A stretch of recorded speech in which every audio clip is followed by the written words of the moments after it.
15வது வசனத்தை நம்ம வாசிக்கலாம். கர்த்தர் உன் ஆக்கினைகளை அகற்றி கர்த்தர் உன் ஆக்கினைகளை அகற்றி உன் சத்துருக்களை விலக்கினார். உன் சத்துருக்களை விலக்கினார். இஸ்ரவேலின் ராஜாவாகிய கர்த்தர் உன் நடுவிலே இருக்கிறார். இனி தீங்கை காணாதிருப்பாய். அல்லேலூயா, ஸ்தோத்திரம். செப்பனியாவுடைய புஸ்தகத்தை நம்ம பார்த்தீங்கன்னு சொன்னாக்கா, செப்பனியா ராஜ வம்சத்தில் பிறந்த ஒரு தேவ மனுஷனாக தீர்க்கதரிசியாக இருக்கிறார். ராஜகுலத்தில் வந்தவர். ஆசாரிய வகுப்புன்னு ஒரு பிரிவு இருக்குது. எல்லாமே 12 கோத்திரம் தான். இஸ்ரவேலுடைய எல்லாரும் 12 கோத்திரம் தான். அந்த 12 கோத்திரத்தில் ராஜ வம்சத்தில் வருவாங்க. ராஜாக்களாக அப்படி உருவாகி, அதாவது ராஜா யார்? முதல் ராஜா சவுல். அதன் பிறகு யார்? தாவீதுக்கு பிறகு யார்? சாலமன் பிறகு ராஜ்யம் 2ஆக பிரிஞ்சிச்சு இல்லையா? அப்படி பிரிஞ்சு வரணும். அவங்களாம் ராஜவம்சம். அந்த ராஜவம்சத்தில் பிறந்தவங்க தான் யார்? இந்த செப்பனியா. தீர்க்கதரிசிக்கு 2 பிரிவில் வருவாங்க. ஒன்று ஆசாரிய வகுப்புலேருந்து வருவாங்க, இல்லைன்னா 2 பிரிவுமே இல்லாமல் இருப்பாங்க. ஏன் இன்னும் சொல்லணும், புறஜாதியில் கூட தீர்க்கதரிசி இருக்காங்க. அது யாருங்க? புறஜாதிலேருந்து வந்த தீர்க்கதரிசி யாருங்க? விளையாம இஸ்ரவேலே கிடையாது. புரிஞ்சுங்களா? சரி, ஓகே. கர்த்தர் எதிலிருந்து எப்படியும் நம்மளுடைய வார்த்தையை நிறைவேற யாரையும் கொண்டு பயன்படுத்துவார் ஒரு வகை. சரி, ஓகே. இந்த செப்பனியா இந்த ராஜகுலத்தின் மற்ற ஒரு தேவ தீர்க்கதரிசியாக இருக்கிறார். ரெண்டாவது, இந்த மனுஷங்கிட்ட ஒரு பார்க்குற ஒரு விஷயம் என்னன்னு சொன்னாக்கா, 4 தலைமுறைகளை அவருடைய அப்பா இவனுக்கு பிறந்த செப்பனியா நான் சொல்லிட்டு அங்கே சொல்லி அறிமுகப்படுத்துவார். அப்படின்னு சொன்னாக்கா இவர் அம்மி வந்துட்டே இருந்துப்பா. அது சரி, ரெக்கார்ட் ஆகுது. இந்த செப்பனியா 4 தலைமுறைகளை பெயர் சொல்லி அந்த மனதில் எங்க தாத்தா, கொள்ளு பேரன், எங்க தாத்தாவுக்கு தாத்தான்னு சொல்லி 4 தலைமுறைகளை சொல்லி இங்க வருகிறார். ஓகேங்களா? நம்மலாம் நம்முடைய அப்பா சரியில்லைன்னு நம்ம அப்பா பேரே சில பேர் சொல்ல மாட்டாங்களா இருக்கிறாங்க. அவ்வளோ வம்சம் படா போகிறோம். ஆனால் இவர் பார்த்தோன்னு சொன்னால் 4 தலைவர் வரைக்கும் என்ன பண்ணாரு? பேர்களை உச்சரித்து கொண்டு இஸ்ரவேலில் ஒரு வழக்கு ஒன்று என்னன்னு சொன்னாக்கா, ஆபிரகாம், ஈசாக்கு, யாக்கோபு அந்த சந்ததி பிரியாம சொல்லி மறக்காம இந்த வேதத்தில் எழுதப்பட்ட காரணம் என்ன சொன்னாக்கா, தேவன் அவருக்கு இந்த பெயர்கள் என்ன பண்ணி எழுதி சொல்லியிருக்கிறார்.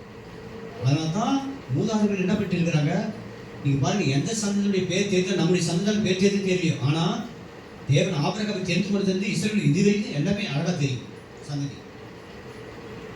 அதில் இந்த சந்ததியை குறிப்பிட்டு வருகிறது இந்த செப்பனியா. சரி, அது ஒரு புறம்.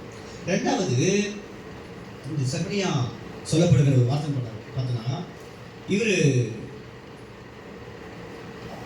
தேவன் எப்படிப்பட்ட பிள்ளைகளை நேசிக்கிறார், யாரை நேசிக்கிறார், எப்படி நேசிக்கிறார், அல்லது தவறு பண்ணும்போதெல்லாம் அவங்க என்ன பண்றாரு சொல்லிட்டு சுட்டி காமிச்சிட்டு, பிறகு அவளை எப்படி தண்டித்து சிச்சித்து பிறகு ஏற்றுக்கொண்டு அவரை நேசிக்கிறார் என்பது வரைக்கும் அழகாய் தெளிவாக என்ன பண்றாரு எழுதி கொடுத்துருக்கிற இந்த வேத புத்தகம் இந்த செப்பனியா புத்தகம். சரி, அப்போ இந்த 3ஆம் அதிகாரத்தில் 9ஆம் வசனத்திலிருந்து 20ஆம் வசனம் நீங்கள் பார்த்து சொன்னாக்கா ஆசீர்வாதமான ஒரு காரியம் இருக்கும், ஆசீர்வாதமாக இருக்கும். அதுக்கு முன்னாடி பார்த்து சொன்னாக்கா, நீங்கள் இப்படி பண்ணுறீங்க, உங்களுக்கு ஐயோ, நீங்கள் தேவனுக்கு விரோதமாக செய்றீங்க, உங்களுக்கு ஐயோ, தேவன் உங்களை தண்டிப்பார், தேவன் உங்களை அழிச்சு போடுவார், தேவன் உங்களை என்ன பண்ணுவார், நிகழ்ச்சி பண்ணுவார், தேவன் உங்களை என்ன பண்ணுவார், இப்படி செஞ்சிருமா சொல்லிட்டு செய்கிற ஒவ்வொரு தவறுகளுக்கும் என்ன பண்ணுவார், சுட்டி காமிச்சிட்டு சாபத்தை கொடுத்துட்டு வருவார். பிறகு இதெல்லாம் யார் செய்யலையோ கர்த்தர் அவங்க என்ன பண்ணுவாருங்க, இப்படிப்பட்ட ஆசீர்வாதத்தை நன்மை கொடுப்பான்னு சொல்லிட்டு ஆசீர்வாதத்தோடு கூட இந்த தீர்க்க தரிசனத்தை நிறைவேற்றி முடிக்கிறார். அல்லேலூயா, அல்லேலூயா, ஸ்தோத்திரம். ஒன்று நினைவு வைத்துக் கொள்ளுங்க, மறக்காதீங்க, எப்போதுமே தேவன் நேசிக்கிறவர்களை என்ன பண்றாரு, சிச்சிக்கிறார். எபிரேயர் 12:6 எடுத்து வாசித்தீங்கன்னா, எடுத்து வாசிங்க, உங்களுக்கு தெரியும். எபிரேயர் 12:6 எடுத்து சீக்கிரம் வாசிங்க.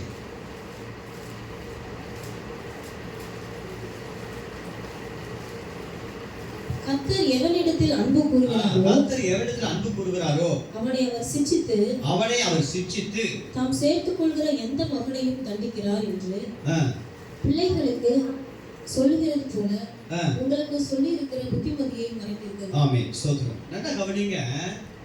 கர்த்தர்கிட்ட நம்ம போயிட்டு ஆண்டவரே நான் தப்பு பண்ணிட்டப்பா என்னை மன்னிங்கப்பான்னு சொல்லும் போதெல்லாம் கர்த்தர் மன்னிக்கிறார். எத்தனை பேர் ஆமென் சொல்றீங்க? கேட்குதுங்களா எல்லாருக்கும்? ஆண்டவரே தப்பு பண்ணிட்டப்பா மன்னிங்கப்பான்னு சொல்லும்போது கர்த்தர் என்ன பண்ணாரு? மன்னிக்கிறார். ஆனா ஒன்று மறந்து விடக்கூடாது பிரியமானவர்களே. ஒரு பிள்ளை ஒரு தப்பு பண்ணி சொன்னாக்கா இப்படி இருக்கணும் இப்படி இருக்கணும் புத்திமதி சொல்லி வச்சிருக்கிறா அது மீறி செய்யும் போது அந்த பிள்ளை நம்ம என்ன பண்றாங்க? விட்டு போடு, அடங்காதவனே குட்டி போடு, கை நீட்டு, அடிக்கிறோமா இல்லையா? பிள்ளை நம்ம அதுக்காக சாவடிச்சிடணுமா? இல்லை, அந்த பிள்ளையை நம்ம என்ன பண்றோங்க? கண்டிக்கிறோம், தண்டிக்கிறோம், சிக்ஷிக்கிறோம். எதுனா சொல்லலாம். செய்யறதுக்கு அப்புறம் சாரிப்பா ஓகே போ மன்னிக்கிறாங்களாப்பா மன்னிக்கிறார். அதே வேலையில மன்னிச்ச அதே பெற்றோர் தான் கையில் என்ன பண்ணாங்க? அடிச்சாங்க, அல்லது முட்டி போட வச்சாங்க, அல்லது கோல் எடுத்து சுத்தம் பெற்று என்ன பண்ணாங்க? இழுத்தாங்க. ஆமா, ஏன்னா அதான் அடிக்கிறாங்க. தெரியுமா உங்களுக்கு? அதான் அடிக்கிறாங்க, அதான் அடிக்கணும் கூட. நல்லா தெரிஞ்சுங்க. இந்த கன்னத்துல தலையில அங்கெல்லாம் அடிக்கக்கூடாது. பிள்ளைங்க எங்க அடிக்கணும்? அடிக்கிறதுக்கு ஒரு இடம் வச்சு. ஆமா, தலை அங்கதான் அதிகமா வச்சிருக்கிறார், அங்கதான் அடிக்க சொல்லிக்கிறார். உங்களுக்கு சிரிப்பா வேணா இருக்கும், அது நெஜம் கூட. பிள்ளைங்களை மாணவரை கண்டக்ட் அடிக்கிறீங்களே அந்த மாதிரி அடிக்கிறது தவறு. ஆமா, அதெல்லாம் அவங்களுக்கு தெரியும், சொல்லி கொடுத்தது தான். அதெல்லாம் அவங்க கற்றுக் கொடுத்தது தான். அதெல்லாம் என்னதுங்க? சிக்ஷிப்பு இல்லையா? அப்போ நல்லா கவனிங்க. ஐயோ நான் தப்பு பண்ணிட்டேன், ஆண்டவர்கிட்ட போன மன்னிப்பு கேட்டேன், நான் அதோட முடியாதுங்க. தண்டிப்பு உண்டு, சிக்ஷிப்பு உண்டு. உதாரணத்துக்கு பாருங்க, தாவீது ஒரு தப்பு பண்ணிட்டான். ஆனா அவன் என்ன பண்ணாருங்க? வர வரைக்கும் எதிர்பார்த்தாரு. அப்புறம் வந்தான், வந்து ஆண்டவரே மன்னிப்பு சொல்லி கேட்டான். ஆனா என்ன பண்ணாருங்க? தப்பு கேட்ட விதத்துல சிக்ஷிப்பு உண்டு. சொல்லிட்டுக்கிட்டார்.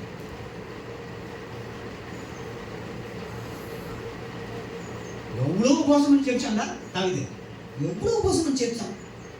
தாவீது எடுத்து ஏற்றம்னு சொன்ன அவனுக்கு இந்த நிலை பார்த்துங்க. எவ்வளவு சாப்பிடுங்க ராஜான்னு கேட்டாங்க. மண்ணில் பேர்ந்து ரெட்டு உடுத்தி வெளியே கொடுங்கன்னு சொல்லி கேட்டான். செத்துட்டான காதுல தாவீது பையன் செத்துட்டாமன்னு சொன்ன உடனே எழுந்திரி சொன்னவன் எழுந்திருக்காதவன் தாவீது இப்போ அவரா எழுந்து அவரா போய் கொஞ்சம் சாப்பாடு கேட்டான். ஏன் ராஜா இவ்வளோ தடவை எனக்கு கெஞ்சனும் அப்பெல்லாம் வரல, என் புள்ள செத்துட்டாலே காதில் வந்துருச்சு, இதுக்கப்புறம் பிறந்து விழுந்தாலும் என்ன திரும்பி வர முடியாது, நான் வேணும்னா அங்கே போலாமே தவிர போலாம் அவன் என்ன பண்ண முடியாது, வர முடியாது, நான் அறிந்திருக்கிறேன். சரி ஓகே, அந்த சப்ஜெக்ட் போகட்டும். அப்போ அப்போ மொத்தத்தில் பிரியமானவர்களே, தப்பு பண்ணுற அத்தனை பேருக்கு மன்னிப்பு கேளுங்க. அத்தனை பேருக்கு நான் சொல்கிறேன், மன்னிப்பு கேளுங்க. நிச்சயம் முதலாவது மன்னிப்பு கேளுங்க, அது ஃபஸ்ட்டு செய்யணும். மன்னிப்பு கேட்காத அது பெரிய தண்டனைக்குரியதாக ஆகிடும், அது ஆக்கினத்திற்கு போயிடும். இங்கே கர்த்தர் சொல்றது ஆக்கினை நீக்கின்றார். அல்லேலூயா, ஸ்தோத்திரம். ஆமாம், நமக்கு ஆக்கித்திருப்பில் ஏன் தெரியுமா? இப்போவே நம்ம மன்னிப்பு கேட்டோம். ஆனால் அதே மன்னிக்கிறது வேலையில சிக்ஷிப்பு உண்டு என்பதை மறந்துவிடக்கூடாது. அல்லேலூயா, ஸ்தோத்திரம். அதுக்காக தான் அதுக்கு முன்பாகவே இதே எபிரேயர்ல சொல்றாரு, நீங்கள் பாவத்துக்கு விரோதமாக போராடுகிறது ரத்தம் சிந்தப்படத்தக்கதாக இன்னும் நீங்க என்ன பண்ணல எதிர்த்து நிற்கிறீங்க. அப்போ இந்த மாதிரி சிக்ஷிப்பு எனக்கு வேண்டாம் சொல்லி எதிர்பார்க்குறீங்களா? அப்போ நம்ம பாவம் செய்தபடிக்கு அதுக்காக போராட வேண்டியது இருக்குது. அது எப்படிங்க? ரத்த சிந்தி போராட வேண்டியது இருக்குதுங்க. அது அர்த்தம் என்னது? ரொம்ப போராட வேண்டியது இருக்குது. அதுவே இந்த பாவத்தை விழுந்து விடாதபடிக்கு எனக்கு காத்திரே நன்றி. ஆனால் அதுக்காக நிறைய போராட்டம். அல்லேலூயா, இது மேன்மையானது. இது ஆண்டுடைய சிக்ஷிப்புக்கு இல்லாம நம்ம போராடி பாவம் செய்யாத பிடிக்கணும் வீட்டு வர பார்த்தீங்களா அல்லேலூயா சோதரம். சரி ஒரு புறம் அது இருக்கட்டுங்க. சரி, இப்படி தேவன் எந்த ஒரு மனுஷனை ஒரு தப்பு பண்ணி அவனை சிக்ஷிக்காமலே விட்டுதான்னு சொன்னாக்கா அவன் யாருங்க? அவன் தேவன் பிள்ளை கிடையாது. அது வேலை சொல்லுது. அவன் யாருக்கு பிள்ளையா? அது வேசியின் பிள்ளைனே போட்டுக்கிட்டு. அல்லேலூயா. நம்ம தப்பு பண்ணிட்டு கூட நம்ம அந்த தப்புக்கான தண்டனை நமக்கு அனுபவிக்கிற அந்த சிச்சுவேஷன் நமக்கு வரலன்னு சொன்னாக்கா உண்மையாகவே நாம ஆண்டவர் சமூகத்துக்கு கதற வேண்டியது இருக்குதுங்க. ஏன்னா ஆண்டவரே நம்ம பிள்ளை இல்லையா? கதற வேண்டியது இருக்குது. ஏன் தெரியுங்களா? நம்ம சிச்சிக்கவே இல்லை. நம்ம சிச்சித்தாதான் நம்ம சிச்சி தப்பு நமக்கு தண்டனை கிடைச்சா மட்டுமே தான் அவருடைய பிள்ளையாக நம்ம இருக்குன்னு சொல்லி அர்த்தம். முதல்ல அதை புரிஞ்சுக்கங்க. நம்ம சிச்சிக்கு பணம் இல்லைன்னு சொன்னாக்கா ஒரு பிள்ளை அந்த பிள்ளை லிஸ்டே இல்லை. நம்ம பிள்ளை லிஸ்டே இல்லை. அவன் தண்டிக்கப்படுற பத்தியா அப்ப தெரிஞ்சுக்கலாம் அவருடைய பிள்ளையா நம்ம இருக்கிறோம். அதனால தான் சிச்சி என்ன பண்ணாதீங்க, அனுப்பமா என்னதுங்க, அதை சகித்து கொள்ளுங்க, தாங்கி கொள்ளுங்க, பொறுத்து கொள்ளுங்க. அல்லேலூயா ஸ்தோத்திரம். அப்போ யாரெல்லாம் தவறு பண்றீங்களோ அவங்கெல்லாம் சிச்சிக்கப்படணும்னு சொன்னாக்கா நீ தேவனுக்கும் அவருக்கு தூரமா இருக்குன்னு சொல்லி அர்த்தம். தேவனுக்கு பிள்ளைட லிஸ்ட்ல நீங்க இல்லைன்னு சொல்லி அர்த்தம். அதை கடைக்கு கொடுங்க. அப்புறம் நம்ம சிச்சிக்கு பட்டா யார் பிள்ளையா இருக்கிறோம்? தேவனுக்கு பிள்ளையா இருக்கிறோம். அல்லேலூயா. அந்த சிச்சி ஆண்டவரே தப்பு பண்ணிட்டப்பா, ஆண்டவரே மன்னிச்சிருங்க, இதுல இருந்து என்ன பண்ணுங்க, என்னை காப்பாத்துங்கப்பா, இந்த வலியை நான் தாங்க முடியல, எனக்கு என்ன பண்ணுங்க அப்பா அம்மா என்ன என்ன பண்ணுங்க, வலிக்குதுமா, இதுக்கப்புறம் செய்ய மாட்டோமா, ஓகே ஓடு, அனுப்பிடுறது போல அனுப்பி விட்டுருவா. அல்லேலூயா ஸ்தோத்திரம். Price the Lord. சரி ஓகே. இங்கே பைபிள் செப்பரேட் முதல்ல இங்க மறுபடியும் வாசிக்கிறேன் பாருங்க. கர்த்தர் ஆக்கினைகளை அகற்றி உன் சத்துருக்களை விலக்கினார். இஸ்ரவேலின் ராஜாவாகிய கர்த்தர் உன் நடுவில் இருக்கிறார். இனி தீங்கை காணாதிருப்பார். பக்கத்துல சொல்லுங்க, கர்த்தர் நடுவில் இருக்கிறார், தீங்கை காணாதிருப்பார். சந்தோஷம் சொல்லுங்க. கர்த்தர் உன் நடுவில் இருக்கிறார், தீங்கை காணாதிருப்பார். Price the Lord. கர்த்தர் கூட இருந்தாக்கா தீங்கை நம்ம காணுவோம். அக்கினி நடந்தாலும் அது என்ன பண்ணாது, வேகாது. கடல்ல நீ நடந்து போக நீர் என்ன பண்ணாது, மூழ்கி போக மாட்டேன். அக்கினி ஒன்று வேகாது, தண்ணீர் ஒன்று என்ன பண்ணாது. ஏன்? கர்த்தர் என் கூட இருக்கிறார். அப்ப தீங்கை என்ன பண்ணணுமா, காண மாட்டோம். அப்ப யார் கூட இருந்து தீங்கை காணாதபடிக்கு செய்கிறார் என்று சொல்லி நம்ம பார்க்கணும். எல்லாரும் கூட இருக்கிறாரா? இல்ல. எல்லாரும் கூட இருக்கிறது கிடையாது. யார் கூட இருக்குதா? யார் கூட இருந்து தீங்கை காணாதபடிக்கு செய்கிறார், அதுதான் நம்ம பார்க்க போகிறோம். பிரைஸ் தி லார்ட் ஸ்தோத்திரம். சரி ஓகே, வாசிக்கலாம் 12ஆம் வசனத்தை. செப்பனியா 3ஆம் அதிகாரம் 12ஆம் வசனத்தை. உன் நடுவில் சிறுமியும் எருமையுமான ஜனத்தை மீதியாக வைப்பேன். அவர்கள் கர்த்தருடைய நாமத்தின் மேல் நம்பிக்கை இருப்பார்கள். சரி, இப்போ என்னன்னா நல்லா கவனிங்க. இந்த இஸ்ரவேலின் மீதியானவர்கள் அநியாயம் செய்வதில்லை, அவர்கள் பொய் பேசுவதும் இல்லை, வஞ்சகனாக அவர்கள் வாயில காணப்படவில்லை, அவர்கள் தங்களை பயப்பட்டார் இல்லாமல் புசித்து படுத்துக் கொள்வார்கள். அல்லேலூயா ஸ்தோத்திரம். யாருன்னு சொன்னாக்கா கர்த்தருடைய வார்த்தை கேட்டு கொஞ்சம் கூட பயப்படாம, கர்த்தருடைய வார்த்தை கேட்டு கொஞ்சம் கூட நடுக்கம் இல்லாம இருந்தவங்க அத்தனை பேர்களுமே என்ன பண்ணிட்டாங்க, கர்த்தர் அழிச்சு போட்டார். இப்ப யாரெல்லாம் கர்த்தருடைய வார்த்தை கேட்டு நடுங்கி பயந்து இருந்தார்களோ அவர்கள் தான் யாருங்க, மீதியானவர்கள். மீதி இருக்கிறான்னு சொல்ற பாருங்க, இவ்வளவுதான் மீதிச்சின்னு சொல்ற பாருங்க. அந்த மீந்த ஜனம் யாருன்னு சொன்னாக்கா, அந்த மீதியானவர்கள் யாருன்னு சொன்னாக்கா அந்த கர்த்தருக்கு பயந்தவர்கள். அவங்க தான் யாருனாக்கா சிறுமியும் எளிமையுமானவர்கள். அல்லேலூயா ஸ்தோத்திரம். பாருங்க, கர்த்தர் பூமியை பார்க்கிறாரு. பூமியை பார்த்துட்டு அந்த ஜனத்துல யாரு கர்த்தருக்காக கொஞ்சம் அவர் மேல சிறுமி எளிமையா இருந்தவங்க, அவர் மேல கொஞ்சம் நம்பிக்கையா இருந்தவங்க, அவருக்காக கர்த்தருக்கு பயந்து பயபக்தியோடு இருந்தவங்க யாருன்னு சொன்னாக்கா அது மீதியானவர்கள். அல்லேலூயா ஸ்தோத்திரம். இப்போ இந்த சபையில இதெல்லாம் உட்கார்ந்துருக்க எத்தனை பேர் யாருங்க, மீதியானவர்கள். ஒரு நாள் அதை பார்க்க போறோம். மீதியானவர்கள கர்த்தர் என்ன பண்ணுவாரு, பாப்பார். அங்க நம்ம உட்கார்ந்துருக்கோம். ஆமென். அல்லேலூயா.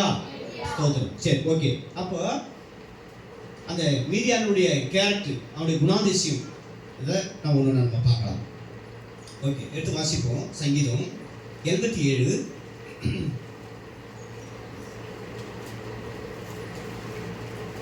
சங்கீதம் 87 5வது வசனத்தை நம்ம வாசிக்கலாம். சீயோனை குறித்து இன்னான் அதிலே பிறந்தான் என்றும் சொல்லப்படும். உன்னதமானவர் தாமே அதை ஸ்திரப்படுத்துவார். அல்லேலூயா. ஸ்தோத்திரம். நல்லா கவனிங்க. இன்னான் பிறந்தான். ஏழை இந்த இடத்துல பிறந்தான், பணக்காரன் இந்த இடத்துல பிறந்தான், படிச்சவன் இந்த இடத்துல பிறந்தான், படிக்காதவன் இந்த இடத்துல பிறந்தான், மேன்மையானவன் இந்த இடத்துல பிறந்தான், சிறுமியானவன் இந்த இடத்துல பிறந்தான். இன்னா எங்க பிறந்தான்? நன்றாக இருக்கிற ஒருத்தவங்க பிறந்தான், ஊனமா இருக்கிற ஒருத்தவங்க பிறந்தான், அறிவாளி ஒருத்தன் பிறந்தான், முட்டாள் ஒருத்தன் பிறந்தான், ஞானி ஒருத்தன் பிறந்தான், பேத ஒருத்தன் பிறந்தான். இன்னான் பிறந்தான் என்பதை கர்த்தர் அறிந்து வச்சிருக்கிறார். Praise the Lord. அல்லேலூயா. அப்போ சிறுமியானவன் எங்க பிறந்தான் அடுத்து என்ன பண்ணி வச்சுக்கிறாங்க? அறிந்து வச்சுக்கிறார். இன்னான் பிறந்தான் கர்த்தர் அறிந்து வச்சிருக்கிறார். மறுபடியும் வாசிக்கிற பிறகு சீயோனை குறித்து இன்னான் அதிலே பிறந்தான் என்றும் சொல்லப்படும். உன்னதமானவர் தாமே அதை என்ன பண்ணுகிறான்? அல்லேலூயா. அல்லேலூயா. அப்போ நாம இப்படி இந்த நிலையில பிறந்துட்டு சொல்லிட்டு என்ன பண்ண தேவைங்க? நம்ம அறிஞ்சிருக்கிறான் இல்லைங்க. நம்ம புத்தி கம்மியா பிறந்ததுங்க. ஓகே, உன்னை அறிஞ்சிருக்கிறான். எல்லாரும் விட கொஞ்சம் நாளியா இருக்கிறங்க. நான் உடனே அறிஞ்சு வச்சிருக்கிறேன். யார் எங்க இன்னான் பிறந்தான் சொல்லி என்ன பண்ணி வச்சுக்கிறாங்க? அப்ப யாரும் இங்க முக்கியம் என்னன்னு சொன்னாக்கா அந்த இன்னான் யாரு, எப்படி இருக்கிறான் அதுதான் விஷயம். பார்க்கலாமா? சங்கீதம் 102 சங்கீதம் 102ல 16வது வசனம்.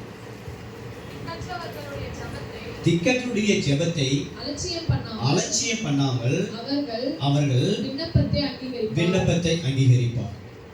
அல்லேலூயா. திக்கற்றுடைய ஜெபத்தை அலட்சியம் பண்ணாமல் அவர்கள் விண்ணப்பத்தை அங்கீகரிப்பார்.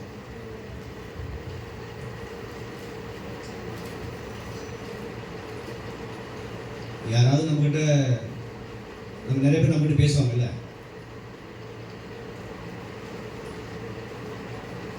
சில பேர் பேசினா ஐயா என்ன அவங்க விமானம் பேசிட்டே இருக்கிறாங்க, எப்போ முடிப்பாங்க தெரியல அப்படின்னு சொல்லிட்டு அதை அலட்சியம் பண்ணிட்டு நம்ம போயிடுவோம். ஆனால் பாருங்க, இந்த வசனமெல்லாம் எனக்கு தெரியுதுனால, இந்த வசனத்தாலும் நம்ம படிச்சதுனால, இப்படியாலும் நடந்துக்கூடாததுனால, அவங்க பேசுறதே எனக்கு புரியலனால, அவங்க பேசுறது ஒன்றுக்கு உப்பு சப்பி இல்லாத போனாலும் நான் அதை அலட்சியம் பண்ணவே கிடையாது. நீ பேசுமான்னு சொல்லிட்டு என் நேரம் எவ்வளோ வீணா போனாலும், ஒரு நேரம் எங்க அவசரத்தை புரியாமல் நின்று பேசிட்டு இருக்கேன்னு சொல்லி கூட என் மனைவி சொல்லியிருக்கிறாங்க. அப்போ கூட இதை நான் அலட்சியம் பண்ணக்கூடாது என்பதை இன்னைக்கு என் மனைவி புரிஞ்சுக்குவாங்க. எதுக்காக நீ பேசியிருக்கேன்னு சொல்லிட்டு இன்னைக்கு புரிஞ்சுக்குவாங்க. என்ன பண்ணக்கூடாது? அலட்சியம் பண்ணக்கூடாது. பாருங்க, திக்கவுடைய ஜெபத்தை கத்தனை பண்ணது இல்லையா? அல்லேலூயா. ஸ்தோத்திரம். அருமையானவர்களே, உங்க ஜெபத்தை ஒருவேளை நீங்க சொல்றது யாரு கேட்கறாங்களே கேட்கலையோ அலட்சியம் பண்ணியிருக்கலாம். ஆனா உங்க ஜெபத்தை என்ன பண்ணதில்லை ஒரு நாள் கத்தர் அலட்சியம் பண்ணதே கிடையாது.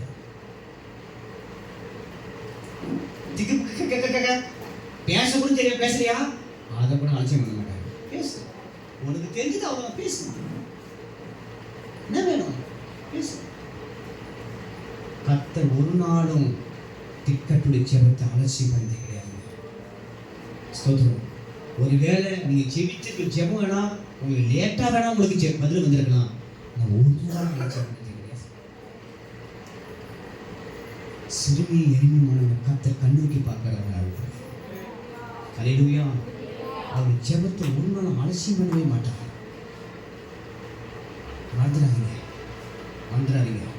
இன்னான் பிறந்தான் என்பதை என்ன வச்சுக்கிறாரு? நீ இப்படித்தாமா பிறந்திருக்கிற, நான் உன்னை இப்படித்தாமா நான் படிச்சிருக்கிறேன், பிறக்க வச்சிருக்கிறேன், அதனால நீ இப்படி பேசுறியே சொல்லிட்டு என்ன பண்ண மாட்டாங்க, அலட்சியம் பண்ண மாட்டாங்க. ஒரு மனுஷன் அலட்சியம் பண்ணிட்டு போயிடலாம். ஆனா அது பெரிய தவறுன்றதை அவன் புரியாம பண்றான். யாரும் என்ன பண்ணக்கூடாதுங்க, அலட்சியம் பண்ணக்கூடாது. தேவ மனுஷன் ஒருத்தனை அலட்சியம் பண்ண மாட்டான். அல்லேலூயா, ஸ்தோத்திரம். தேவனுக்கு பயப்படுறா இருந்தா ஒருவர் என்ன பண்ண மாட்டாங்க, அலட்சியம் பண்ண மாட்டான்.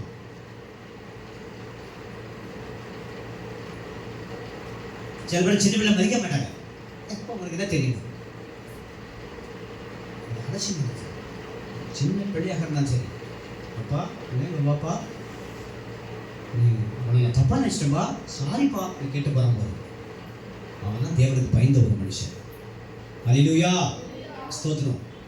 வயசு வித்தியாசம் எதுவுமே பார்க்க மாட்டான், மன்னிப்பு கேட்க நினைப்பான். அப்படின்னா அவன் வாழ்க்கையில யாரும் என்ன பண்றது இல்லை, அலட்சியம் பண்ண மாட்டான். கர்த்தர் திக்கற்ற ஜெபத்தை அலட்சியம் பண்ணாமல் அவர்கள் விண்ணப்பத்தை அங்கீகரிப்பார். அரிமார்களே, சிறுமி எளிமை மாணவர்கள் ஒரு நாள் கர்த்தர் என்ன பண்றதில்லை, ஜெபத்தை கேட்காம போனதே கிடையாது. கர்த்தர் ஜெபத்தை கேட்கறாங்க இருக்கிறார். அல்லேலூயா, அல்லேலூயா. ஏசாயா 25:4 வசனம் வாசிக்கலாம்.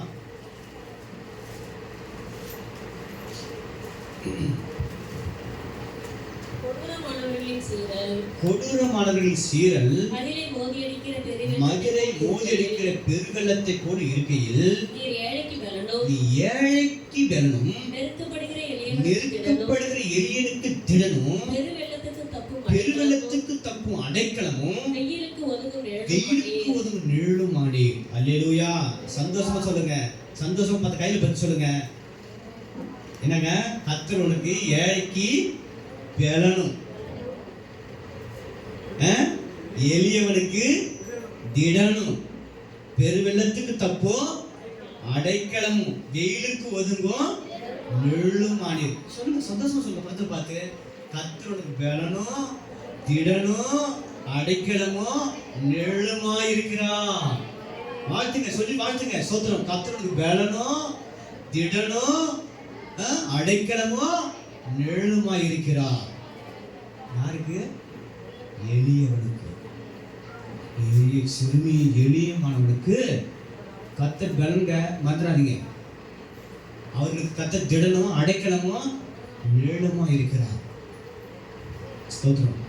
நாம தான் ஒருத்தரை அற்பமா அலட்சியம் பண்ணிடுறோம். கர்த்தர் ஒரு நாளும் எளியவன் என்ன பண்றதில்லை, எளியவன் கர்த்தரால் ஒரு நாளும் மறக்கப்படுறதில்லை. அல்லேலூயா, அல்லேலூயா, ஸ்தோத்திரம். கர்த்தர் தான் முன்னாடியே சொல்லிட்டு பார்த்தீங்களா, இன்னான் பிறப்பான்னு சொல்லி கர்த்தர் அப்படி எழுதி வச்சிருக்கிறார். இதில் இன்னான் பிறப்பான். ஆமாம், இன்னான் பிறப்பான்னு சொல்லி எழுதி வச்சிருக்கிறார். அதனால நம்ம என்ன பண்ண தேவையில்லைங்க, நான் எளிவனாக இருக்கிறேன்னா ஸ்தோத்திரம், என்னை இப்படிதான் பிறகு வச்சிருக்கிறார். யாக்கோபு வாசிக்கலாம். யாக்கோபு 2ஆம் அதிகாரம் 5வது வசனம்.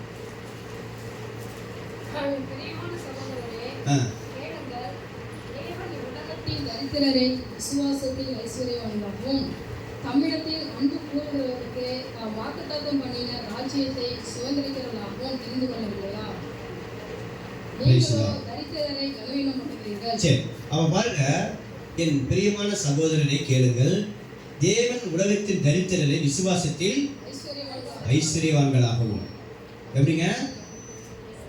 எதுல நம்ம ஐஸ்வர்யவான்களாக மாத்துறாரு? தரித்திரா இருக்கிற நம்ம எதுல ஐஸ்வர்யவான்களாக மாத்துறாரு? விசுவாசத்துல. அல்லேலூயா, ஸ்தோத்திரம். பிரியமானவர்களே, எதனால நம்ம ஐஸ்வர்யவான்களாக மாறிட முடியாது? திறமையாலும் படிப்பாலும் என்ன பண்ண முடியாதுங்க, ஐஸ்வர்யவான்களாக மாறிட முடியாது. எதனால ஐஸ்வர்யவான்களாக மாற முடியும்? விசுவாசத்தினாலே. அல்லேலூயா, ஸ்தோத்திரம். ஒருவேளை ஐஸ்வர்யம் சொல்லப்படுகிறவர்கள் நீங்க பொருளாதார ரீதியாக ஐஸ்வர்யம் சொல்லி நீங்க நினைச்சிட வேண்டாம். அந்த ஐஸ்வர்யமாக இருந்தாலும் கூட சரி, விசுவாசத்தால் தான் வந்தது. ஆனா இங்க தேவன் சொல்கிற ஐஸ்வர்யமே ஆவிக்குரிய ஐஸ்வர்யம். அல்லேலூயா. நீ வாசித்த பார்த்தீங்களா? ஆவிக்குரிய வரங்கள் பெரிய ஐஸ்வர்யம், அது பெரிய ஐஸ்வர்யம், அதுதான். ஸ்தோத்திரம். அப்ப ஆவிக்குரிய இதுல தரித்திரா கிடந்தோம், நம்ம ஆக்கிரிக்கு எதுவாக இருந்தோம், அதான் பெரிய தரித்திரமே. ஆக்கிரி தீர்ப்புக்கு எதுவாக இருந்தோம், நரகத்துக்கு எதுவாக இருந்தோம். கர்த்தர் நம்ம என்ன பண்றாரு? நம்முடைய ஆக்கிரிகளை அகற்றி, எதனால் அகற்றி இருக்கிறாருங்க? சிறுமி எளிமையா இருக்கிறதுனால நம்ம கண்ணோக்கி பார்த்து என்ன பண்ணியிருக்கிறாங்க? அகற்றி இருக்கிறார். அவர்கிட்ட வந்ததுனால, அவரை நம்பதுனால, யாரெல்லாம் அவர்கிட்ட போறாங்களோ அவங்க தான் யாருங்க? சிறுமி எளிமையுமா இருக்கிறவங்க. ஸ்தோத்திரம். கர்த்தர் அவர்கள் என்ன பண்றாரு? ஒரு நாளும் அற்பமா என்னத்தை கிடையாது, அலட்சியம் பண்ணித்த கிடையாது. அப்ப ஆவிக்குரியதுல தரித்திர கேளுங்கள் சகோதரரே. இந்த யாக்கோபு யாருனாக்கா இயேசுடைய சகோதரர் தான். அவர் மறுத்து உயிரோடு எழுந்த பிறகு விசுவாசிக்கப்பட்ட தேவ அப்போஸ்தலனாக மாறினாரு. ஆனா அற்புதமான ஒரு புத்தகத்தை எழுதி வச்சிருக்காரு பாருங்க. ஒவ்வொரு வார்த்தையும் கூட ஒரு அதிகாரமாக கூட மாத்தலாம். அப்பேற்பட்ட பொக்கிஷமாக இருக்கிற ஒரு வேத பகுதி யாக்கோபு புத்தகம். நீங்க எப்படி பார்க்கறீங்கன்னு தெரியுது. அப்பேற்பட்ட புத்தகம் இந்த அருமையான யாக்கோபு வேத புத்தகம். அவர் தான் சொல்றாரு, சகோதரை கேளுங்கள், தேவன் உலகத்தின் தரித்திரர் விசுவாசத்தில் ஐஸ்வர்யவான்களாகவும் தம்மிடத்தில் அன்பு பொருளுக்கு வாக்குத்தத்தம் பண்ண ராஜ்யத்தை சுதந்திரிக்கலாகவும் தெரிந்து கொண்டிருக்கிறார் பாருங்க. தரித்திர கட்டளை பண்ணியிருக்கிறாராம், ராஜ்யத்துல போய் சுதந்திரிக்கும்படியாக தெரிந்திருக்கிறார். அல்லேலூயா. ஸ்தோத்திரம். அப்ப நல்லா கவனிங்க, யாரையுமே என்ன பண்ண கூடாது? அற்பமா என்னவே கூடாது. கர்த்தர் என்ன பண்ண உயர்த்தி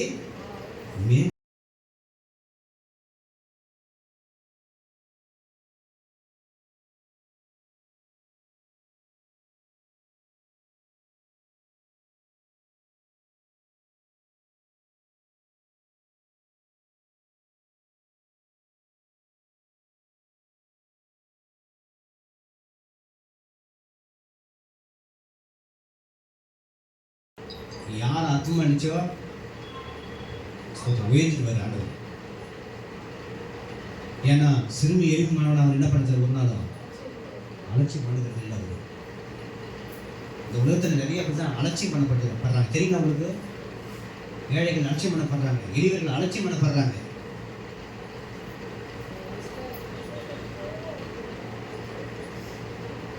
கர்த்தர் என்ன பண்ணுறாருங்க? தூக்கி உயர்த்தி வச்சிருவார். ஸ்தோத்திரம். எளிமையை ஏழை எளிமையாக இருக்குன்னு சொன்னாக்கா நீ கவலைப்படாதீங்க. கர்த்தர் நம்ம நடுவில் இருக்கிறார். ஒரு தீங்கை நம்ம காண மாட்டோம். சிறுமி எளிமையான ஒரு தீங்கையும் காண மாட்டோம். கர்த்தர் அவங்களோட கூட இருக்கிறார். யார் கொடுங்க? கர்த்தர் இருக்கிறாரு. சிறுமி எளிமையானவர்கள் கர்த்தர் கூட இருக்கிறார். தீங்கை நம்ம காண மாட்டோம். எழுதி வச்சுக்கோங்க. மற்றவங்க நம்ம எதோ சொல்லிட்டு போவாங்க, எழுதி வச்சுக்கோங்க. உதாரணத்துக்கு ஒரு அருமையான ஒரு ஆளை உங்களுக்கு காட்ட பாருங்க. 1 சாமுவேல் 10ஆம் அதிகாரம்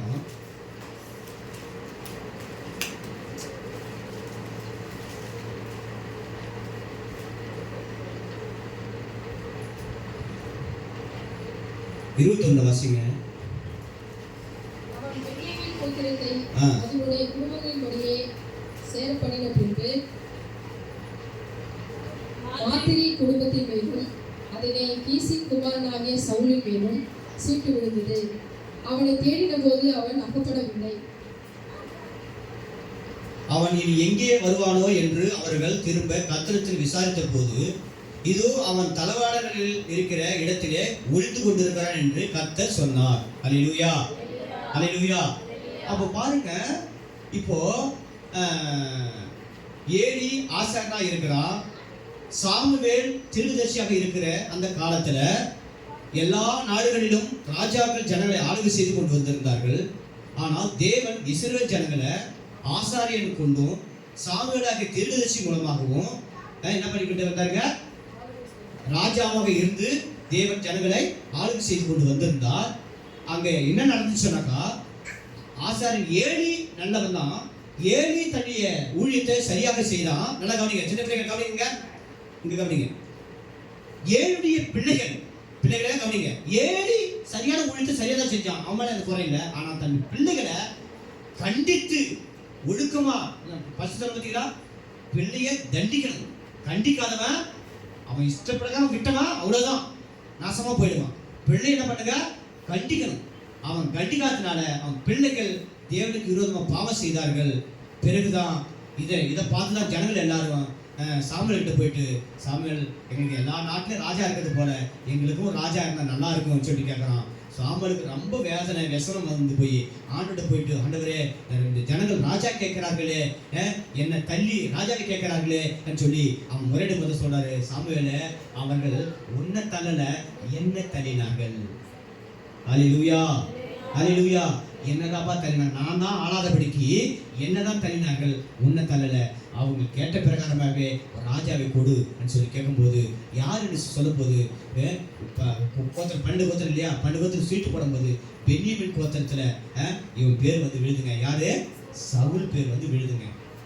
அந்த சவுல் எப்படி இருக்கான்னு சொன்னாக்கா, நல்லா திடகார்த்தமா நல்லா ஆளு ஹைட்டு வெயிட்டுமா இருக்கிறவன். அவன் என்ன பண்ணான்னு சொன்னாக்கா, அவன் முன்பாக அவனுக்கு தெரியும். அதனால அவன் என்ன பண்ணிட்டான், போயிட்டு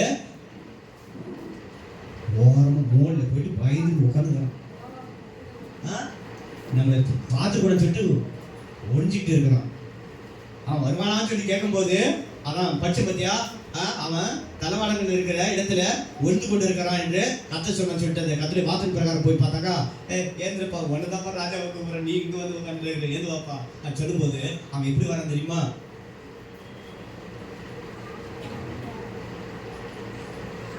அவ்வளோ தாழ்மையா எளிமையானவனாக வரான். அப்போ எல்லாரும் ஓகே கத்த சொன்ன இவர் கத்த சொன்ன பிரகாரம் இவர் தான் ராஜா சொல்லி எல்லாம் ஏற்றுக்கிட்டாங்க.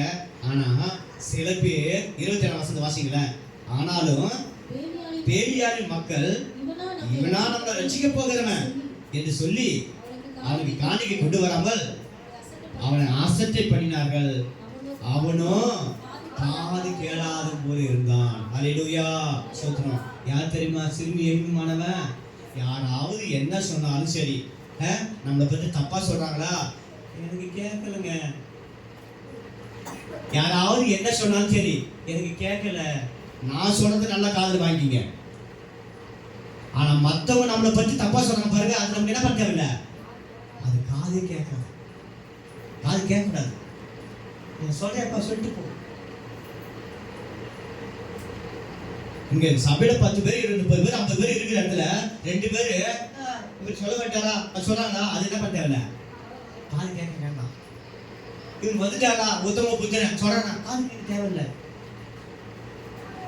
ஐயோ அவன் இருக்கிறான் பாரு சொல்றானா, காது கேட்க தேவையில்லை. சொல்ற என்ன பண்ணுங்க, சொல்ற இதை நீங்க நல்லா காது கொடுத்து கேளுங்க. அல்லேலூயா, ஸ்தோத்திரம். அப்ப பாருங்க, நம்ம குறித்து தவறுகளா சொல்லும் போது என்ன தேவையில்ல, காது கேளாத போல இருந்தான். அவன் தான் யாருங்க, சிறுமி எளிமையானவன். ஆனா ஒரு நாளைக்கு காது கேட்டுச்சு, ஒரு நாளைக்கு காது கேட்டுச்சு. சவுலோட தாவீதெல்லாம் பெரியான்னு சொல்லும் போது அவனுக்கு என்ன வந்துச்சுங்க, காது கேட்டுச்சு பாருங்க. இப்படி போனவன் இப்படி வந்தான் பாருங்க, அப்படியே கேட்டு போட்டார். என்னைக்கு ஆண்டவருக்கு முன்பாக அல்லேலூயா எளிமையும் தாழ்மை எளிமையாக இருக்கிறோமோ அன்றைக்கு கர்த்தர் உயர்த்துவார். என்னைக்கு நீ இப்படி நிமிர்ந்து நிற்கிறியோ அன்னைக்கு அவர் அமைக்கு ஒண்ணு இல்லாத தூக்கி போட்டுருவார். சவுலுடைய வாழ்க்கையில் அவன் எளிமை சிறுமி எளிமையா இருக்கிற வரைக்கும் அவனை தூக்கி எடுத்து ராஜாவாக மாற்றினார் பாருங்க. அவன் என்னைக்கு அவன் நான் தாண்டான்னு சொல்லி நின்னானோ அப்பவே அதை தூக்கி இறக்கிட்டார். பெரியமகளே, கர்த்தர் யார் கூட இருக்கிறான்னா சிறுமி எளிமை மாநிலத்துல கர்த்தர் இருக்கிறார். அல்லேலூயா, அது ஒரு நாளும் மறந்துடாதீங்க. தேவ சமூகத்துக்கு போயிட்டு அன்றாடம் சமூக நித்தம் தேடுறவங்க கிட்ட கர்த்தர் கூட இருக்கிறார். அவங்களுடைய வாழ்க்கையில தீங்கு அவனை தொடராது, தீமை அவனை அணுகாது, தீங்கு அவன் காண மாட்டான். அல்லேலூயா, ஸ்தோத்திரம். கர்த்தர் அவன் நடுவில் இருக்கிறார். தீங்கை அவன் காண மாட்டான். ஏன்னா தேவ சமூகத்துக்கு முன்பாக, தேவனுக்கு முன்பாக அவன் எப்படி இருக்கிறவன்? சிறுமி எளிமையாக. நம்ம கர்த்தர்கிட்ட சிறுமி எளிமையாக நம்ம ஒப்பு கொடுக்கும் போது தேவன் உண்மையாக கர்த்தரை உயர்த்தி தேவன் நம்மோடு கூட இருந்து தீங்கை காணாதபடி செய்கிறாராக இருக்கிறார். காலத்துடைய கர்த்தர் நன்றி செலுத்தலாமா? அல்லேலூயா, ஸ்தோத்திரம். மறுபடியும் அதே வசனத்துக்காக வந்துடலாம். ஃபர்ஸ்ட் நம்ம பார்த்தோம், கர்த்தர் உன் ஆக்கினைகளை அகற்றி உன் சத்துருக்களை விலக்கினார். இஸ்ரவேல் ராஜாவை கர்த்தர் நடுவில் இருக்கிறார். இனி தீங்கை காணாதிருப்பார். ஸ்தோத்திரம். அல்லேலூயா, அல்லேலூயா. அப்போ யாரு கூட இருந்து தீங்கை காணாதபடி இருப்போம்? முதலாவது பார்த்தோம், சிறுமையும் எளிமையானவன். மறுபடியும் அந்த பன்னெண்டாம் வசனத்தை வாசிக்கலாம். நடுவில் சிறுமையும் எளிமையுமான ஜனத்தை மீதியாக வைப்பேன். அவர்கள் கர்த்தருடைய நாமத்தின் மேல் நம்பிக்கையா இருப்பார். இரண்டாவது, கர்த்தருடைய நாமத்தின் மேல நம்பிக்கை வைக்கிறவங்க. அந்த மீதியானவர்கள் யாருங்க? கர்த்தருடைய நாமத்தின் மேல நம்பிக்கை வைக்கிறவர்கள். எடுத்து வாசிக்கலாம். ஏசாயா 50வது வசனம், 10வது வசனத்தை வாசிக்கலாம். ஏசாயா 50வது அதிகாரம் 10வது வசனம். மகா ஆழத்தில் இல்லம்மா, 50:10. உங்கள் எவன் கர்த்தருக்கு பயந்து அவருடைய தாசனின் சொல்லை கேட்டு தனக்கு வெளிச்சம் இல்லாததினால் இருட்டிலே நடக்கிறானோ அவன் கர்த்தருடைய நாமத்தை நம்பி தன் தேவனை சார்ந்து கொள்ள கடவன். அல்லேலூயா, ஸ்தோத்திரம். நல்ல கவனிங்க, கர்த்தர் மேல் நம்பிக்கை வைக்கிற யாரு? யார் கர்த்தருடைய நாமத்தின் மேல, கர்த்தர் மேல நம்பிக்கை வைக்கிறவன்? எப்படிப்பட்ட சூழ்நிலை கர்த்தர் மேல நம்பிக்கை வைக்கிறவன்? என்னால மறக்க முடியாது, நான் சின்ன பிள்ளையா இருக்கும்போது, அப்பெல்லாம் இப்போ வீட்டுக்கு வீடு மிக்ஸி இருக்குது, கிரைண்டர் இருக்குது, ஏன் எல்லாமே இருக்குது, வாஷிங் மிஷின் முதற்கொண்டு இருக்குது. ஆமா, பொண்டாட்டிக்கு துவைக்க முடியல, புதுசா என்ன பண்றான்? அப்போ வாஷிங் மிஷின் வாங்கி கொடுக்குறான். ஆமா, இல்லைன்னா டேய் என்னெல்லாம் துணியெல்லாம் துவைச்சு போடுறான்னு சொல்லிட்டு அப்பகிட்ட வாங்கிட்டு வந்துடுறாங்க. எப்படியோ ஒரு வகையில் என்ன பண்ணிடுறாங்க? ஆமா, வாங்கிட்டு வந்துடுறாங்க. அவ்வளோ வசதி. அண்ணா நான் சின்ன பிள்ளை இருக்கும் போதெல்லாம் வீட்டில் இந்த ருப்போல தான் இருக்கும், இதில் அரைப்பாங்க. அதிகமாக இருக்கிறதுனால என்ன பண்ணுவாங்க, எங்கேயாவது ஒரு இடம் ஒரு கடை மாரி போட்டு வச்சிருப்பாங்க, 4-5 மிஷினை போட்டு. அப்போ எங்கள் கிராமத்துலேருந்து அந்த கடைக்கு போயிட்டு அந்த அரிசியை அரைச்சிக்கிட்டு வருவேன். நைட் ஆகிடும், ஒரு நேரம் நிலா இருக்கும், அந்த வெளிச்சம் கொஞ்சம் இருக்கும். ஒரு நேரம் பார்த்தோன்னாக்கா எங்கள் ஊருக்கு வந்தவங்களுக்கு தெரியும், அற்பு சுமத்துல ஊருக்கு போகிறாங்க, ஆனவம்பத்துக்கு போகிற வரைக்கும் அந்த ரோடு எப்படின்னு சொன்னாக்கா, இந்த பக்கம் மரமெல்லாம் இப்படி படுத்திருக்கும், இந்த பக்கத்து மரமெல்லாம் இப்படி படுத்திருக்கும். அப்படியே புகையில போகிற மாதிரியே இருக்கும். அந்த மாதிரி தான் இருக்கும். அதுவும் மழை காலத்தில் போனாக்கா அந்த ரோடு என்ன எப்படி இருக்கும்? சேறு செகனிமா இருக்கும். அந்த சக்கரை பொடித்த அதில் தான் அதை போக முடியும். இன்னைக்கு விட்டாடி சல்லுன்னு போகிறோம், அந்த ரோடு போட்டாங்க, அப்படி இருக்கும். நான் எப்படி தெரியுமா போவேன்? அந்த அரிசி இந்த தள்ளட்டு வச்சு நிமித்து போவேன். இப்படி பார்த்தா இருட்டு, இப்படி பார்த்தா இருட்டு. எப்படி போக தெரியுமா? தள்ள வச்சு இப்படியே போவேன்.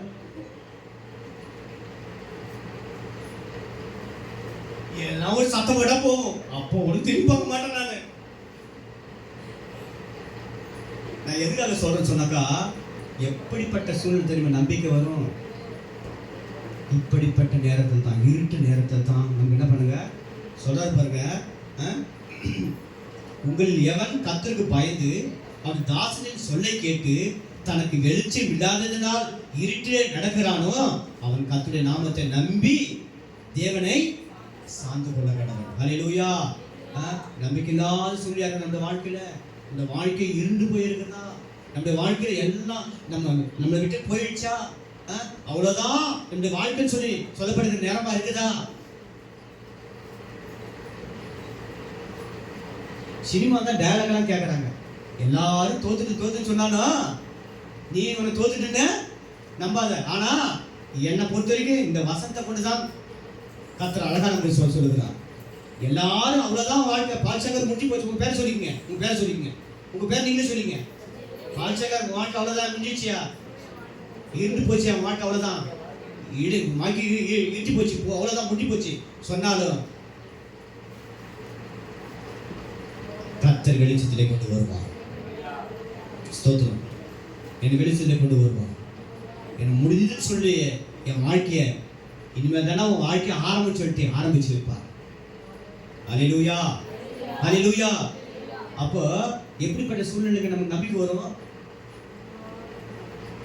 இவ்வளவுதான் நம்முடைய வாழ்க்கை முடிஞ்சு போச்சு சொல்லும் போது கர்த்தர் மேல் நம்மளுக்கு நம்பிக்கை வைக்க வேண்டும். இன்னும் கூட வாசிக்கலாம். மீகா 7ஆம் அதிகாரம்.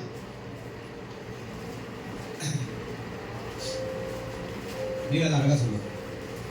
மீகா 7ஆம் அதிகாரம் 7ஆம் வசனத்துல 7ஆம் வசனம் 8ஆம் வசனம் 9ஆம் வசனம்.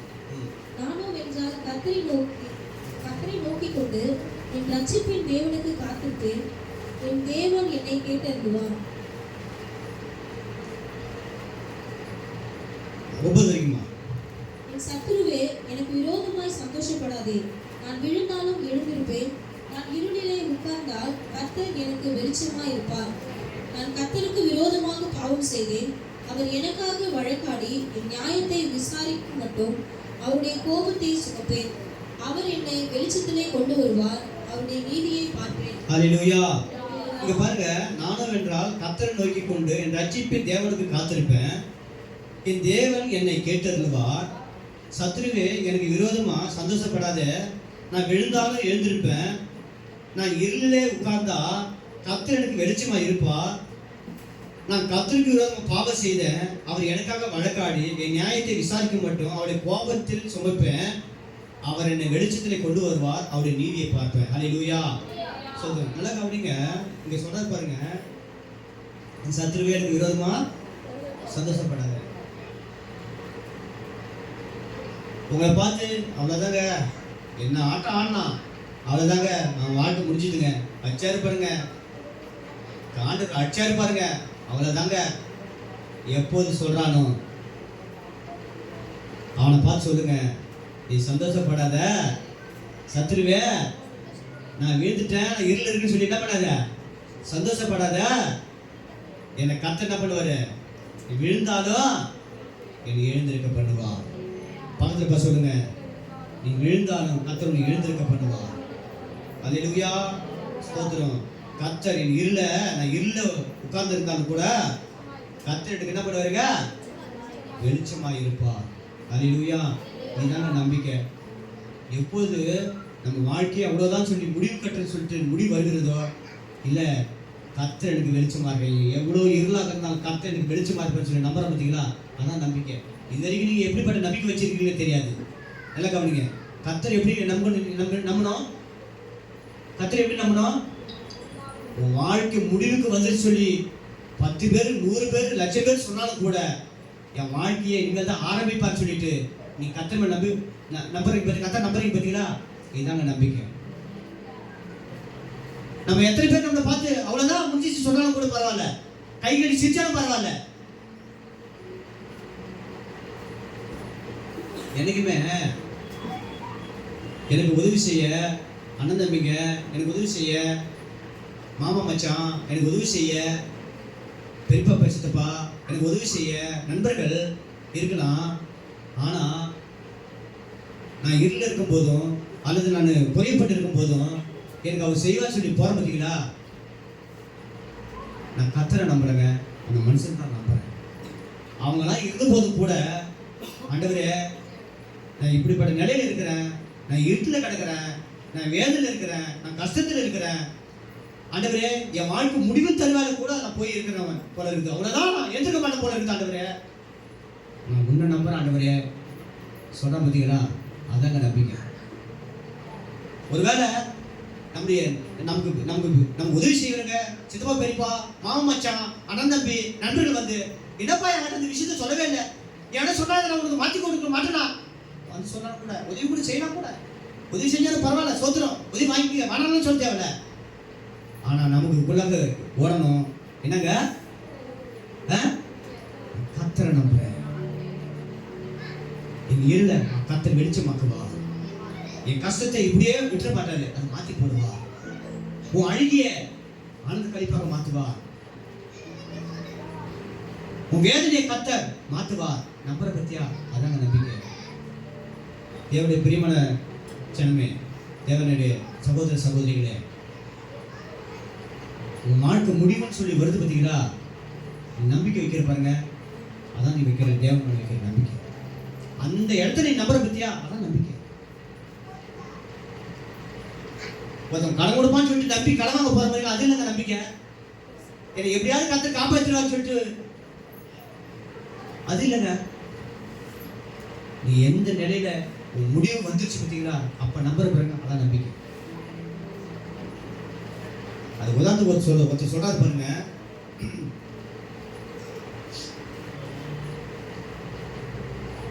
இன்னும் 2 வருஷத்துக்கு வாசிக்கலாம். கடைசி அவருக்கு சொல்றேன். யோவான் 12ஆம் அதிகாரம் 46 வசனத்தை வாசிக்கலாம். யோவான் 12:46. என்னிடத்தில் விசுவாசமாய் இருக்கிற நகரம் இருளில் இராதபடிக்கு நான் உலகத்தில் ஒளியாக வந்தேன். ஆமென். அல்லேலூயா. என்னிடத்தில் விசுவாசமா இருக்கிற எவனோ அவன் இருளில் இராதபடிக்கு உலகத்தில் ஒளியாக வந்தேன். அப்ப ஆண்டவரை நம்பி வந்திருக்கிற அத்தனுடைய வாழ்க்கையில எவ்வளோ பெரிய கஷ்டங்கள், எவ்வளோ பெரிய பிரச்சனைகள், எவ்வளோ பெரிய பாவம் இருளாக இருந்தாலும் கூட கர்த்தர் என்ன பண்ணுவாங்க, வெளிச்சமாக்கும்படியாகத்தான் ஆண்டவரை இயேசு கிறிஸ்துவின் வாழ்க்கையில் வந்திருக்கிறார். அல்லேலூயா, அல்லேலூயா, ஸ்தோத்திரம். 1 பேதுரு 5:7 வாசிக்கலாம்.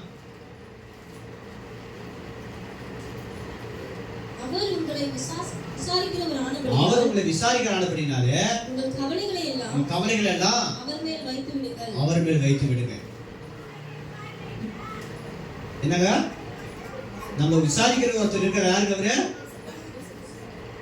என்ன எல்லாரும் அமைஞ்சாட்டீங்க? தாய்மாவும் உங்க முகம் மாறி இருக்குங்க. அவர் உங்களை விசாரிக்கிற கவலைகள்லாம் அவர் மேல் வைத்து விடுங்க.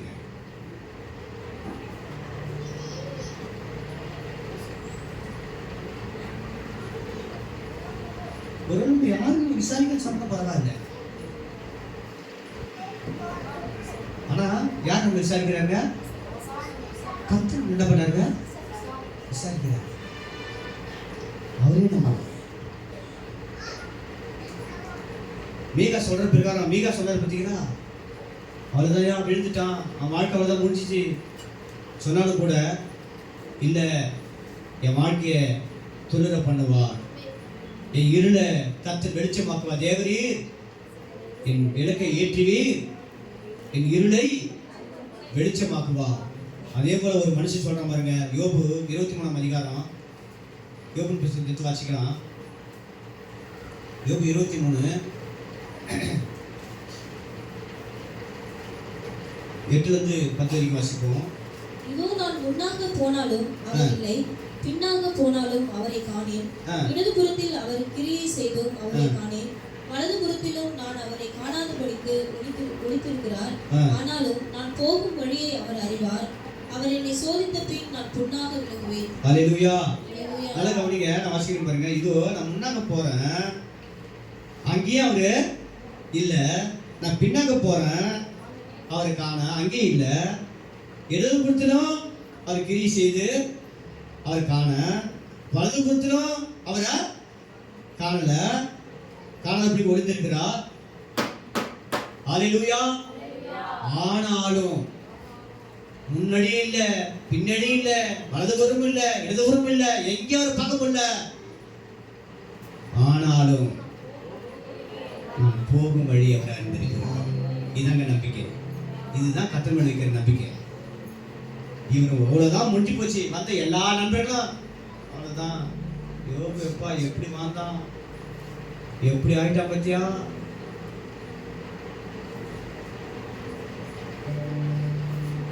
அங்க வைக்கிற பாருங்க நம்பிக்கை. இதையும் கர்த்தர் மாற்றி என்னை உயர்த்தி வைப்பான்னு சொல்லிட்டு, இதான் நம்பிக்கை. அல்லேலூயா, ஸ்தோத்திரம். எத்தனை பேருடைய சாட்சி கேட்க முடியுங்க? எனக்கு தெரிஞ்சு பாண்டிச்சேரியில் இருக்கிற சாம்சன் பால் சொல்லுவாருங்க, இன்னும் கொஞ்ச நேரம் சாக்கடை இருந்திருந்தா அவர் செத்து இருப்பார். சாட்சி கேட்டுக்கிறீங்களா? இன்னும் கொஞ்ச நேரம் சாக்கடையில் அப்படிப்பட்ட ஒரு குடிகாரனாக வாழ்ந்திருக்கிறார். நீங்க கர்த்தர் எத்தனை மேன்மையான இடத்துல வச்சிருக்காரு தெரியுமா? அல்லேலூயா. சாம்சன் போல அவ்வளவுதான் சொல்லிட்டு இருந்தாரு, கர்த்தருடைய இருளை வெளிச்சமாக்கி உயர்த்தி வச்சிருக்கிறார். Praise the Lord. அல்லேலூயா, அல்லேலூயா, ஸ்தோத்திரம். அப்படிப்பட்ட முடிவான ஒரு தருணத்தில் தான் கர்த்தர் நம்பும்போது அந்த நம்பிக்கை கர்த்தர் ஒரு நாளும் வீணாக போக விட மாட்டார். நம்பிக்கை வீண் போகாது. அல்லேலூயா, ஸ்தோத்திரம். என்ன கவனிங்க, ஒன்று கர்த்தர் அவனோடு கூட இருந்து தீங்கை காணாதிருக்கும்படி யாரோடு கூட இருக்கிறாருங்க? சிறுமி எளிமையானவன்கிட்ட. இரண்டாவதாக கர்த்தர் மேல நம்பிக்கை வைக்கிறவங்கிட்ட. மூன்றாவதாக, நேரம் கொஞ்சம் சீக்கிரம் முடிக்க பார்க்குறேன். மூன்றாவதாக ஆதியாகமம் புத்தகத்தை எடுத்துக்கொள்வோம். ஆதியாகமம் 6ஆம் அதிகாரம் 2ஆம் வசனத்தை வாசிக்கலாம்.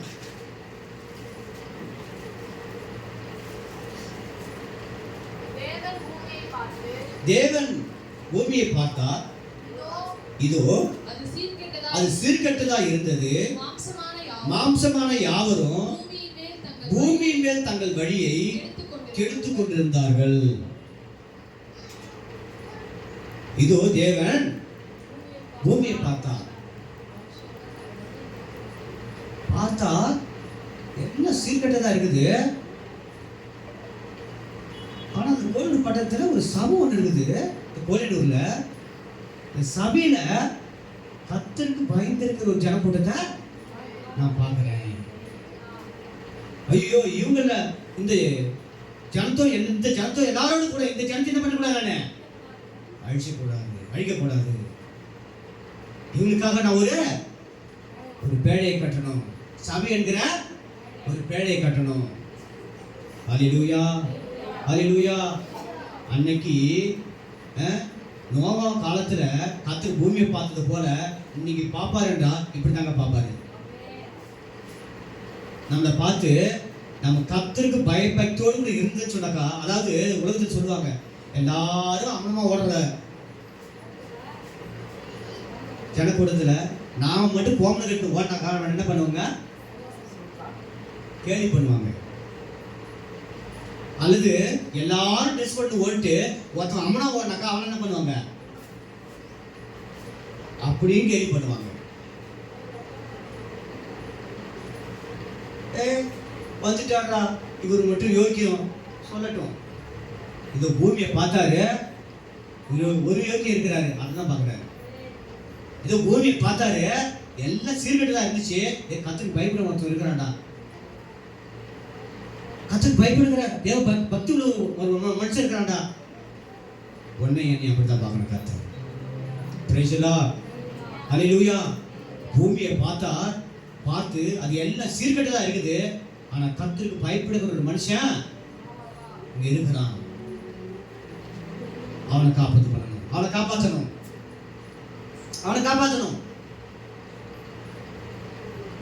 ஒரு பேழையை கட்டணும். ஹல்லேலூயா, ஸ்தோத்திரம். பிரியமானவர்களே, சிறுமி எளிமையானவன், கர்த்தர் மேல் நம்பிக்கை வைக்கிறவன், பயபக்தி உள்ளவன். எல்லாரும் கண்களை ஜெபிக்கலாமா? ஸ்தோத்திரம்.